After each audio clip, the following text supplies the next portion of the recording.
تصریف الأحوال والصلاة والسلام على سيد المرسلين والنبيين وعلى آله وأصحابه رضوان الله عليهم أجمعين أما بعد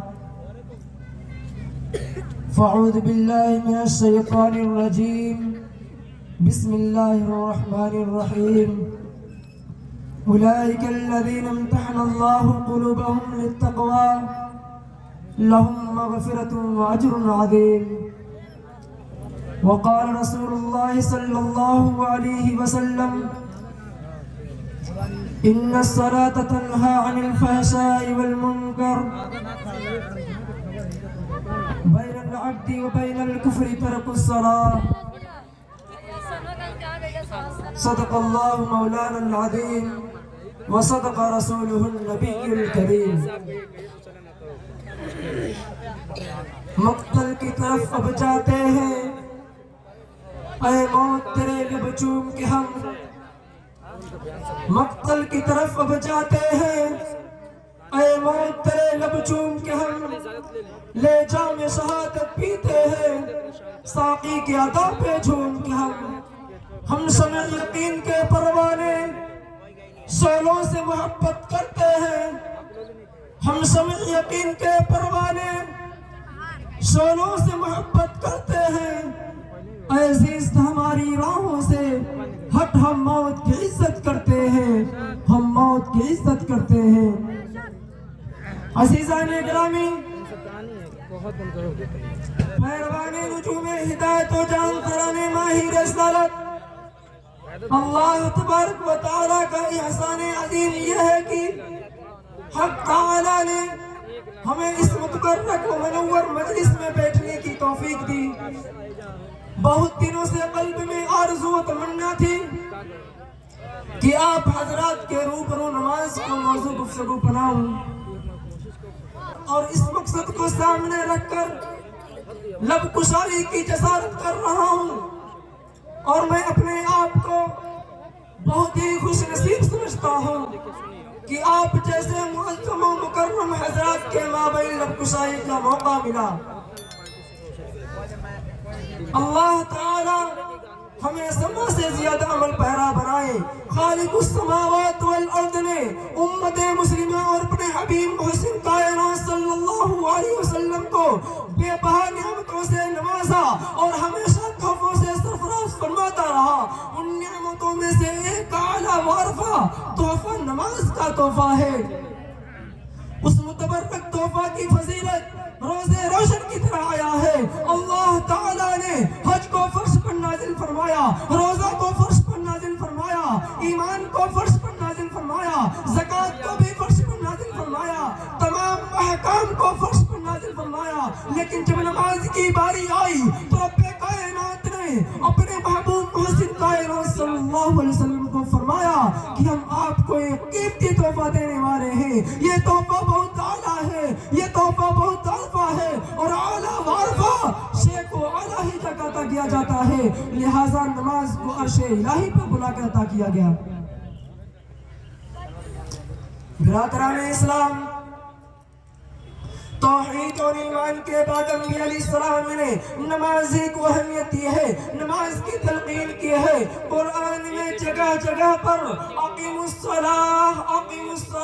ذکر کیا گیا ہے کہیں پر یہ الفاظ ذکر کیا ہے یا ایھا الذین آمنوا استعینوا بالصبر والصلاۃ اے مومنوں صبر اور نماز کے ذریعے سے مدد طلب کرو جب صحابہ کرام رضوان اللہ علیہم اجمعین کو حضور صلی اللہ علیہ وسلم نے معراج کے تحفہ کا ذکر کیا اور نماز کی بشارت دی تو تمام صحابہ کرام جھوم اٹھے سبحان اللہ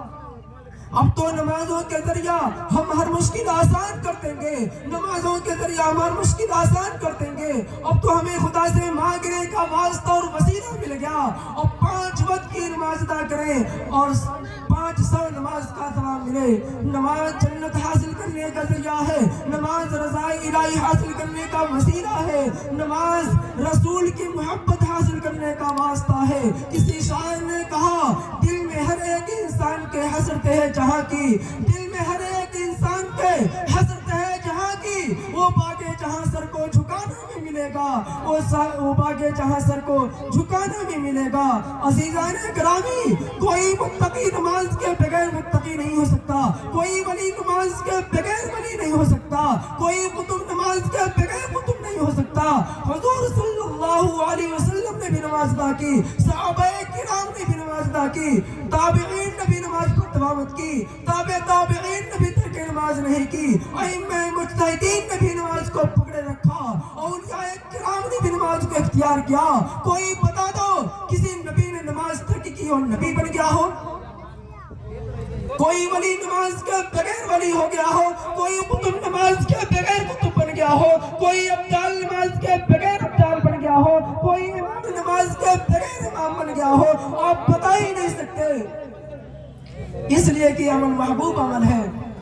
نماز سے قلوب کو نورانیت ملتی ہے، نماز سے ایمان و عقائد کو قوت ملتی ہے، نماز زندگی کو آفتاب سے زیادہ روشن کر دیتی ہے، نماز اس وقت چراغ کا کام کرتی ہے جہاں پر چاروں طرف اندھیرا ہی اندھیرا ہو، یعنی قبر میں نماز مصائب و پریشانی کو ٹال دیتی ہے۔ نماز سے زندگی، نماز سے ایمان و عقائد، نماز سے انسان افضل وار کا ہوتا ہے، کیوں نہ ہو؟ نماز ہے ہی ایسا تحفہ جس سے شیطان کا منہ کالا ہو جاتا ہے۔ برادران اسلام، نماز ہی سے فیصلہ ہوتا ہے کون متقی، کون شقی، کون انسان، کون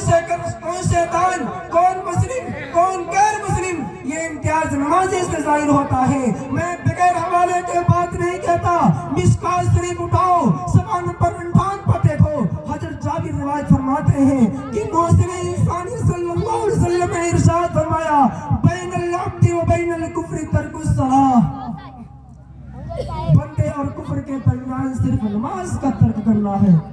مشکوٰۃ شریف کے اسی صفحہ پر دیکھیں، اور ایک حدیث ہے جس کے راوی حضرت بریدہ رضی اللہ عنہ ہے، فرمایا رسول اکرم صلی اللہ علیہ وسلم نے، العہد بیننا و بینہم الصلاۃ فمن ترکہا فقد کفر۔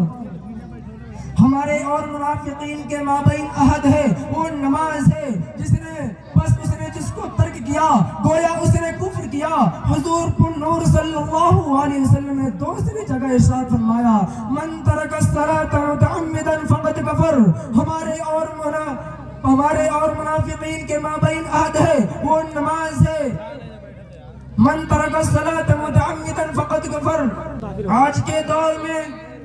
بہت خوبصورت اور عالیشان مسجد تعمیر کی جاتی ہے، لیکن اس میں اللہ کو یاد کرنے والے بہت کم نظر آتے ہیں، اس کو آباد کرنے والے بہت کم نظر آئیں گے۔ بعض جگہ تو عالیشان مسجدیں ویران اور قبرستان نظر آتی ہے۔ کسی شاعر نے کہا، پہلے مسجدیں تھی کچی تو پکے تھے نمازی، پہلے مسجدیں تھی کچی تو پکے تھے نمازی، آج مسجدیں ہیں پکی تو کچے ہیں نمازی، آج مسجدیں ہیں پکی تو کچے ہیں نمازی۔ وما علینا الا البلاغ۔